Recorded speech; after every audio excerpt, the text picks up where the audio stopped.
Hey, it's Butters from Rugby League Fantasy Pro here. I've never done this before, but I'm just going to put together a little video. I'm just going through our weekly projections at the moment. It's round five, and I'm up to the Dragons. Dragons versus Cowboys game for the week.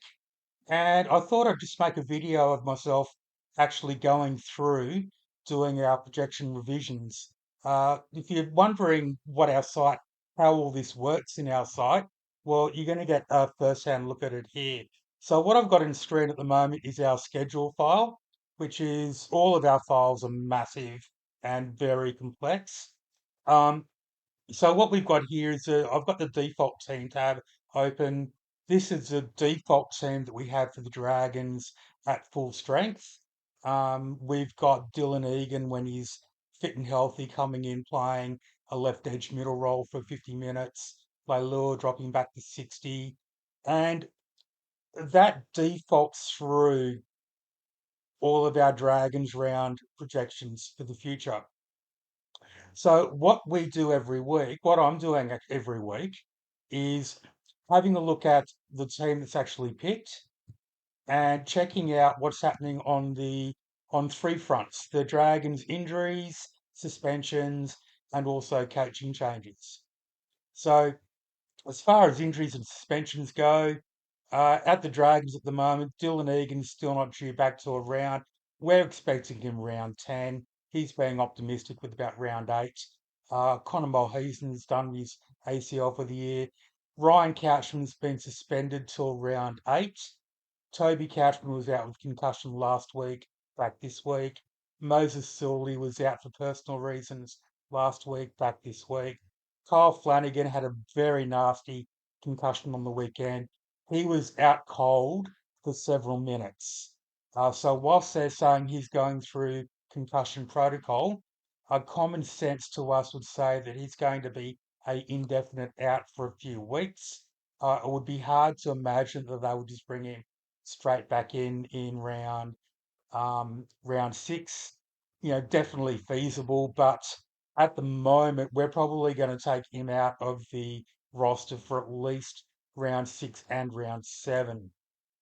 So over to that. So we're going to come back to our schedule file, and Kyle Flanagan's already out this week. Seti Two's out as well. He's been dropped. So there's going to be some changes happening there. In our default team, Setu 2 is actually in there. So that's going to now get replaced with David Fillet.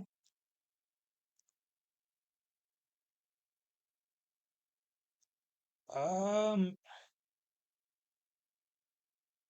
Now, one of the really tricky things for me is the complexity and size of our Excel files.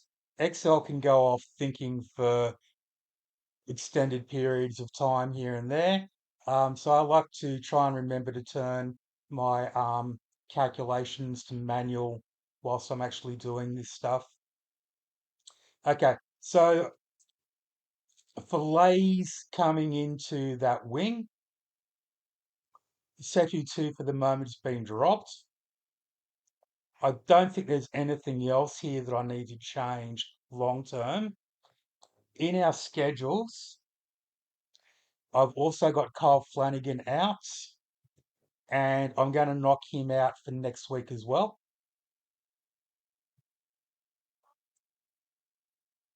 And the change that's being made in the Dragons team, my desktop is absolutely chaotic while I'm doing this. I have all sorts of stuff going on everywhere.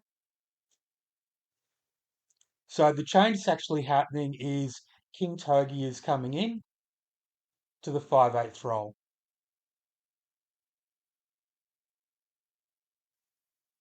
So he's now going to become our left half,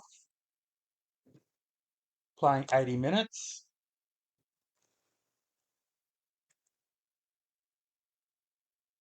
for both round six and round five.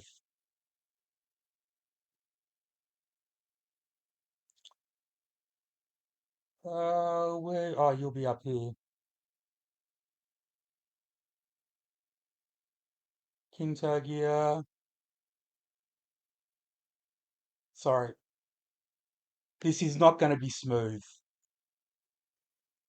Okay, so he's already been brought up into the halves for 80 minutes. Now, one thing that's going to change here in these 2 weeks as well is how the kicking meter splits work. So our allocated kicking meter shares for the Dragons are generally Atkinson 88%, Kyle Flanagan 8. That may swing around a little bit even more. So what I'm going to do is come over to our spine kicking meters page. I don't think King Togi has done a lot of kicking in the past when he's been in, but let's just check him out. He's done a little bit when he's been partnered with Kyle Flanagan. When he was partnered with Ben Hunt, he did bugger all at all. I would say I would say that he would be lucky to do more than about 7% this week. So I am going to make an amendment to that for the next 2 weeks. Just checking if there are any other players that we allocate kicking meters to. I don't think there are. Uh, 8 for Flanagan, 88 for Atkinson, and yeah, the other 4% is just miscellaneous.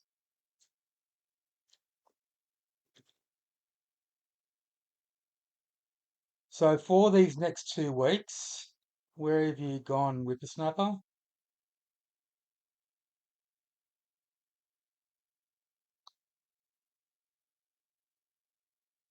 There we are.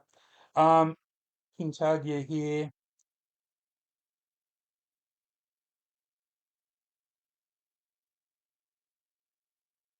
As you can see, there is a shitload going on in this spreadsheet. Look, I'm going to put him up to, let's put him at 6. I don't think he's going to do much at all. And I'm going to put Atkinson up even higher this week to 94%. Now, that's not calculating at the moment. Remember how I said I like to switch this over to manual? So if I just initiate a calculate now,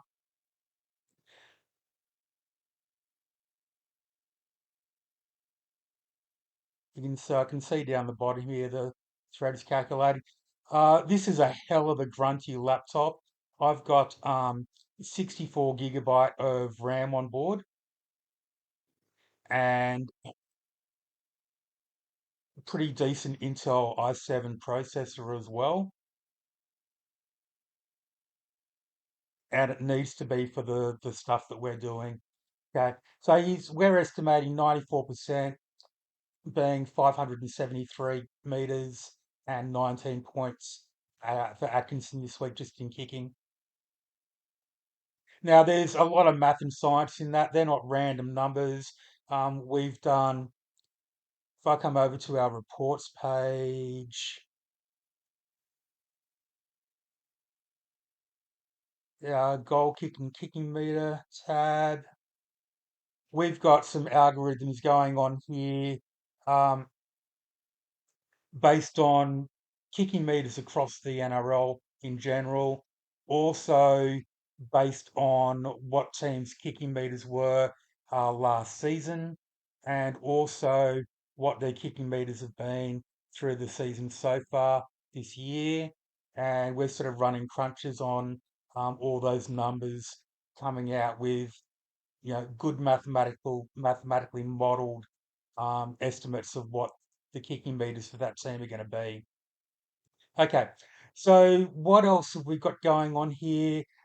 David Fillet, he's now come in, and you can see here we've got a projection team of 35. Being the first time he's going to come in, I'm going to give that a look over and show you how I go about that. For the moment, let's just check everything else we've got. Um, Nothing here looks too different from last week and what we've been expecting. We've got that one shift with Filet in the backs. Forwards, Gula, Cook, Couchman. That's just standard. Stewart's named at lock. Selly's on the bench. We all know that Selly's going to start, play about 20, 25 minutes. Hamish is going to come on and play out. So we're not too bothered with that. And we've had Halangahau being the guy picking up the extra edge minutes for Leilua. Now, I'm pretty sure Leilua ended up playing 80 minutes last week. But what we're going to do now is have a quick check through how those minutes estimates we've been using, and Excel's going into a little thick period at the moment. We'll come back in a sec. What we're going to do is have a look at our forward minutes page for the Dragons, and we're just going to check how those minutes we've been expecting are still marrying up with what's actually happening week to week.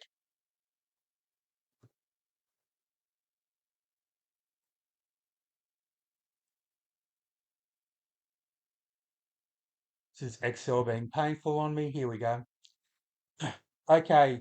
So we'd be expecting it's going to be a little bit of a funny week because Couchman was knocked out, and yeah, Couchman was out last week, and that was also the week that Little came back. No, he did come back the week before. So we were expecting 55 for Cook, 25 for Little, but Ryan Couchman was also in the mix. So where it's getting interesting this week is this is going to be the first week where we've got Ryan Couchman not there, as well as Toby Catchman there. And based on that, I think we might see Damien Cook playing some middle minutes. But what I'm going to do to start off with, I'm going to start off with a split of 55, probably 50-30. So 30 for Little, 50 for Cook. Couchman hasn't been playing huge minutes yet, and he is just coming back after being a KO week. I think we'll see those pick up over the next couple of weeks, but I'm probably just going to have him down at 50 for this week. He's where I'm going to kind of expect him to be landing. Emre Gula we had down for 45, and yeah, he's coming back into those kind of bigger minutes. Played some extras last week with both the Couchman brothers being out. I think that 45 is going to be a good number. Leilua's generally played about 60, 60, 65. He did play 80 last week. Now, let's just have a look at what happened last week. Is there any particular reason for that? It's going to pull up.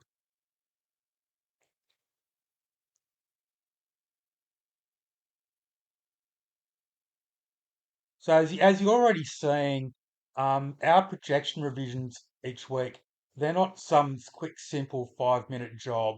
This is pretty intensive. So if we have a look at what happened in this game for the Dragons, were there any injuries? 80 minutes all the way through. Yeah, Kyle Flanagan got injured, of course. So he was out for 19 minutes. That that pulled King Tagia in from the bench. So that eliminated one of their forward reserves. So their reserves that they used were Kerr, effectively Sele, because he's just kind of interchange but starting in place of Hamish Stewart, and of course Cook. So yeah, there was some injury impact there, taking a forward away, and that's probably the reason why. Well, that's definitely the reason why Leilua played 80, because the forward that missed out was Halangahau, who we had down as playing that 20 minutes or so for Leilua. So probably going to see Leilua at around 60 this week. Sewer plays 80. Our default projections for it, back rowers always are at 78 because they're always going to miss a couple of minutes somewhere with a HIA or something. But as far as the actual game day goes, we bump it up to 80. Halangahau, now you'll see here that we've got Leilua playing left back row 60. We've also got Halangahau playing left back row 20 and Sewell playing right back row 80. Our stats work a bit differently. We don't use INT as being meaning coming off the bench. We actually allocate positions for players. In this particular instance, if this stays the way we've got it, a 50-30 split, then that's going to be 50 minutes at hooker for Cook and also 30 minutes hooker for Little. And you'll see why in just a minute. Okay, let me just minutes balance this. It shouldn't be too far off the mark. I've got 17 players. 1,015 minutes. That needs to come up to 1,060. Where is it so short? Lewis 60s, Stewart 60, 80, 80, left wing, right wing, fullback, INT, INT.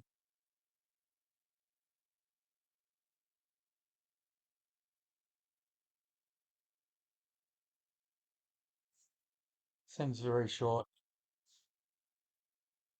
Just going to do a quick calculate. Sometimes it's just that. While that's calculating, I'm just going to flick over to our, you'll see over here expected ranks, expected opponents ranks, PPMs, PPM adjustments. Okay, so our PPMs are being adjusted based on players' position, their team's expected rank, and their opponent's expected rank. So for a hooker of expected rank 14 to 17 playing an opponent expected rank 14 to 17, our PPM adjustment for that comes out at 1.01. For a fullback, it comes out at 1.14. Okay, and we've done a lot of math and analysis on past NRL's fantasy data coming out with those.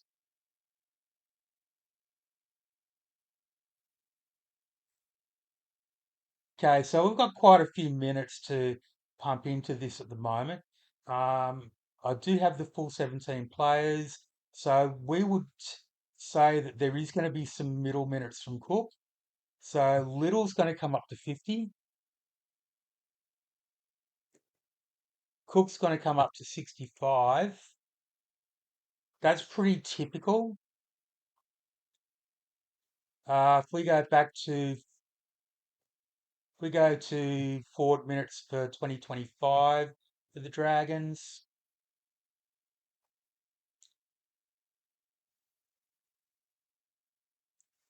Okay.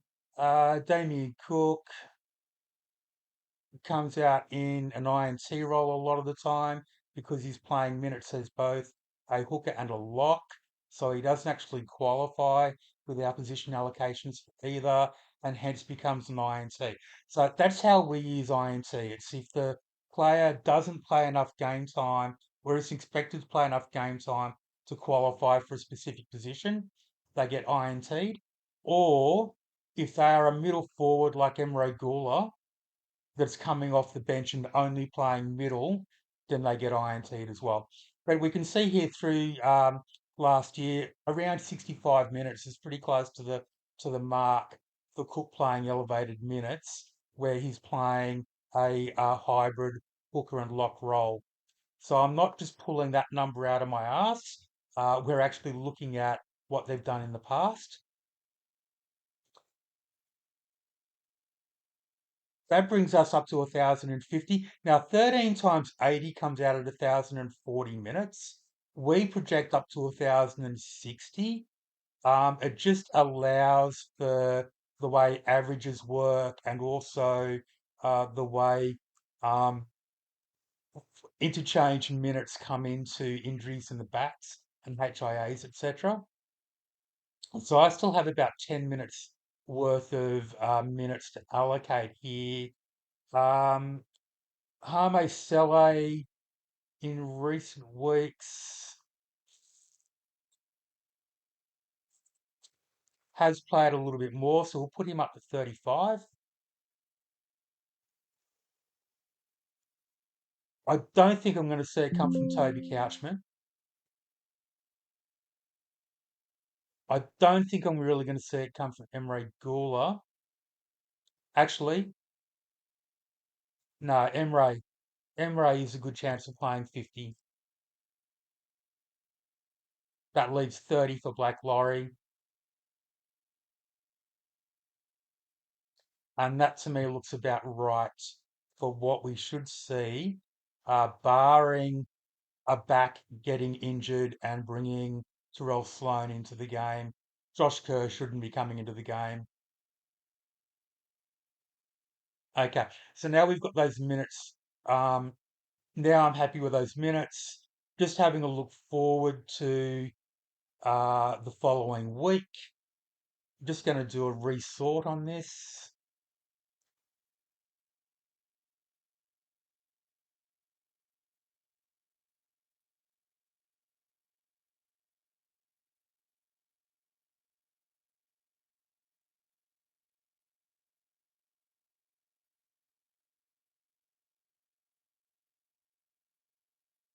And this is just one team. I've got this by 16 every week, or almost every week. So nice when massive teams have buys. Okay, so going forward to round six, as you can see, we've got round six projected, round seven projected. We've got the Dragons projected all the way through to round 27. So when there are injuries and suspensions, you'll see that Dylan Egan's coming back in. When there are injuries and suspensions, we're not just making changes to what the Dragons players' projections are for this week. We're making it for all future weeks. We're also making it for origin periods. So if we have a look at round 12, you will see no Val Holmes because Val Holmes will be on origin more than likely, which we've already anticipated would bring David Fillet into the centres. So yeah, we're predicting the team's projections for the entire year based on all factors. So just coming back to round six, are there any injury changes? Just coming back to our injury list, I could just pull this up on our website. Uh, just as easy to come over here. For the Dragons, Couchman, no, he's back round eight. Toby Couchman's back this week. Moses is back this week. Kyle Wedge playing will be out next week. So no, there's nothing else I need to attend to as far as next week goes. And as far as next week's minutes goes, we've currently got that projected at our 1060. So that all looks good. Now, the one thing I do need to do is we're going to have a look at David Fillet.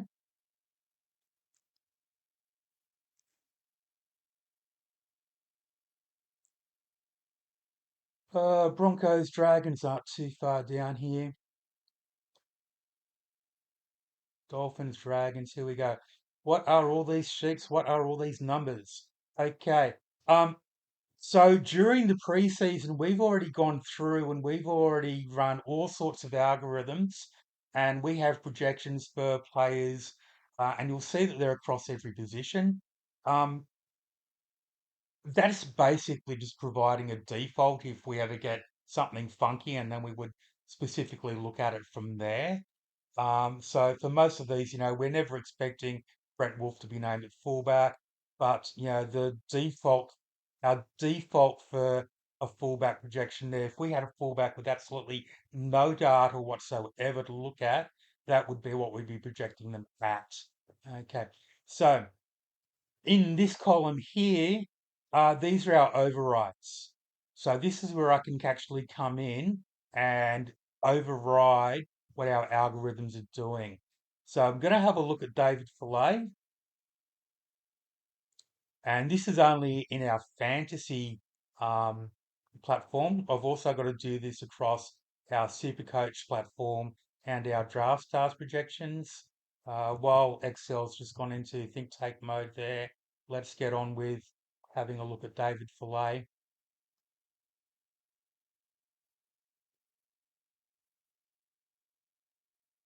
I don't want spine meters at the moment. I just want player logs. Now, he had bugger all New South Wales Cup wing history from memory in reserve grade, but I think he's been playing there this season. So David Fillet reserve grade, and yeah, not a lot of wing prior to this season, and a bit of wing this season. So let's filter that down to just his wing games, and he's been absolutely killing it. But he's got a hat trick game in there of 77. So we've also got a whole heap of games without a try. He's also coming into a right wing situation. And in terms of PPM, he's at the moment coming out at around zero point 0.5. That's New South Wales Cup though, and we don't have anything to go off in Queensland Cup. And what I'm going to do now is go over to our reserve grade stats spreadsheet. And this is where our projections data, as far as his reserve grade game evidence comes from. We have some algorithms in here, but because he's pretty low history and he's got enough history there, he's got enough win history there to go off from 2024 through to just now. He does have an extremely low game floor game here. So I don't mind the three try game offsetting some of his floor games.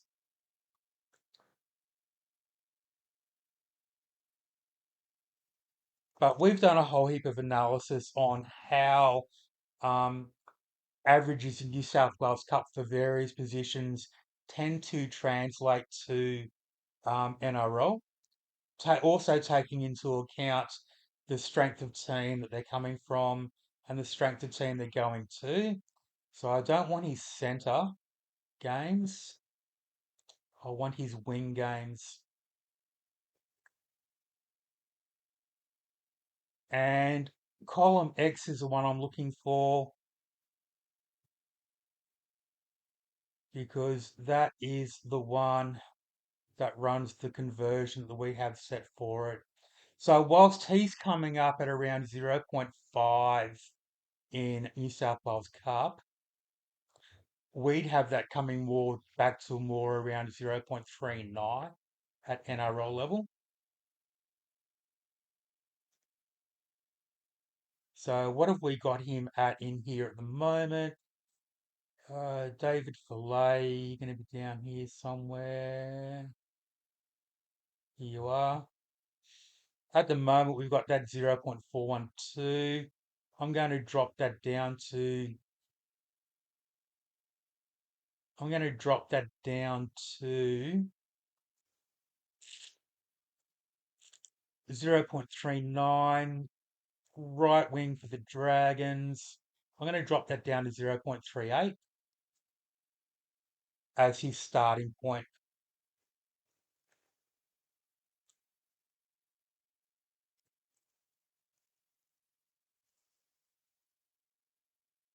And we'll see here, get Excel to do its calculations update.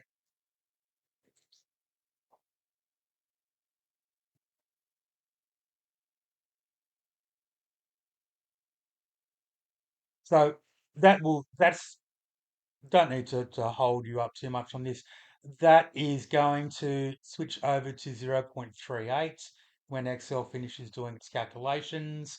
It will also, from now forward, run some weighted averages against what he's actually week to week scoring in NRL versus that 0.38.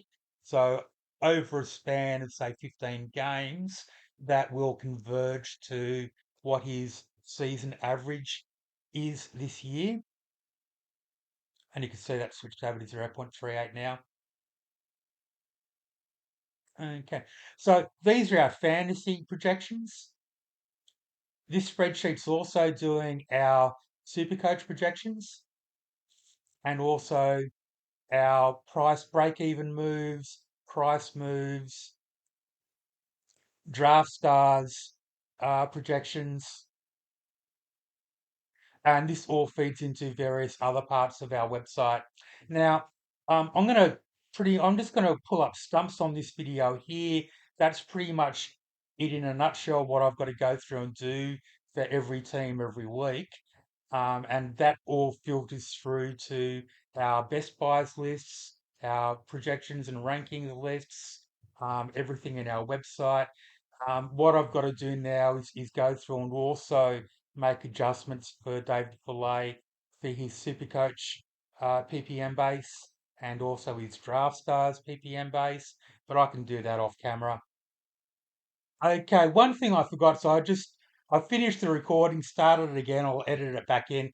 One thing I hadn't quite finished, one other thing we're going to do is have a look at our over and underachievers to see if there's anything else that maybe I want to take a look at for our Dragons players projections. So in our underachievers, filtered by Dragons, excuse me. Jacob Little, well, he's been out injured, so not a drama. Clint Gutherson at the moment is quite under. He's should be averaging around 43 points, currently averaging around 23. Toby Couchman, his minutes have been down. Yeah, well aware of that. They're probably going to ramp up a bit. Christian Tuapolotto, through 3 games, he had an average projection of 39.7. He's only been averaging 30 so far. He's a winger. That's going to be rocks and diamonds. Yeah, not terribly fussed about that. Let's have a look at what's going on with Clint Gutherson. So Gutho played the 90 minutes round one, only 66 in round two. They offset each other though. 80 the other rounds. Scores so far been 25, 27, 36, 7. Interesting. Let's have a look at his analytics.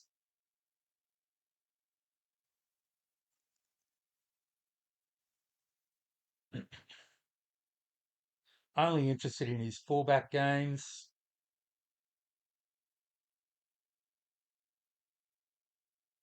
So we're going to get age regression from Clint. He's really at the back end. That's for sure. But this is a big drop off. Um, He's non-goal kicking, so without any goal kicking interfering with things, 42, 44, 38, 39, 24. We'd have been expecting somewhere around mid to high 30s at least. His base is kind of, yeah, nothing much happening there. Kicking meters, he does bugger all normally anyway.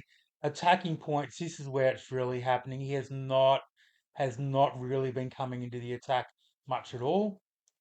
His tackle breaks are down, offloads down, try scoring down.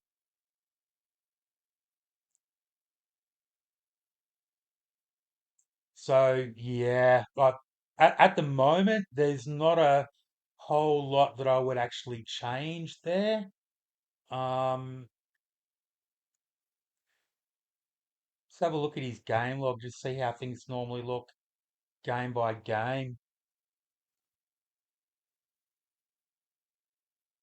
Sorry if this is boring you, but the whole idea with this video is giving you a look at actually what it is that I'm doing every team, every week, and what the value actually is that you're getting in subscribing to our site.